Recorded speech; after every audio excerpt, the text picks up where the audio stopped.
കേരളത്തിലെ ഒരു മഞ്ഞപ്പത്രക്കാരന് രാജ്ഭവനിൽ എന്ത് കാര്യമെന്ന് ചോദിക്കേണ്ടി വരികയാണ്.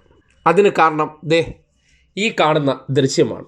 സോഷ്യൽ മീഡിയയിൽ കഴിഞ്ഞ ദിവസം മൊത്തം ഓടുന്ന ഒരു ചിത്രമാണിത്. ഗവർണർ രാജേന്ദ്ര ആർലേക്കറോടൊപ്പം നിൽക്കുന്ന മറുനാടൻ മറുത. ഒപ്പം അദ്ദേഹം പങ്കുവച്ച ഒരു ഫേസ്ബുക്ക് കുറിപ്പുണ്ട്. കഴിഞ്ഞ ദിവസം അപ്രതീക്ഷിതമായി രാജ്ഭവനിൽ നിന്നൊരു കോൾ.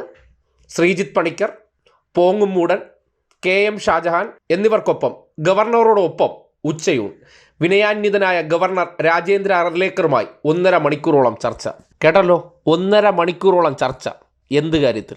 ഒരു മഞ്ഞപ്പത്രക്കാരൻ, വാർത്ത കൊടുത്ത് പൈസ അടിച്ചെടുക്കുന്ന ആൾ, ED കേസ് നേരിടുന്ന ആൾ, വ്യാജ വാർത്ത കൊടുത്ത് നിരവധി പേരുടെ ജീവിതം നശിപ്പിച്ച വ്യക്തി, അങ്ങനെയുള്ള ഒരു മഞ്ഞപ്പത്രക്കാരനെ ഗവർണർ എന്തിനാണ് രാജ്ഭവനിലേക്ക് വിളിപ്പിച്ചത്?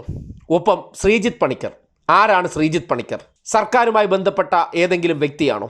അല്ലെങ്കിൽ കേരളത്തിൽ ഏതെങ്കിലും ഉത്തരവാദിത്തപ്പെട്ട പദവിയിലിരിക്കുന്ന ആളാണോ?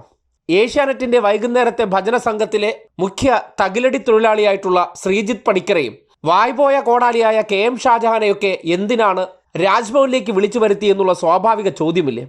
ഇവരൊക്കെ കേരളത്തിൻ്റെ പുരോഗതിക്ക് വേണ്ടി എന്ത് ചെയ്യുന്നവരാണ്?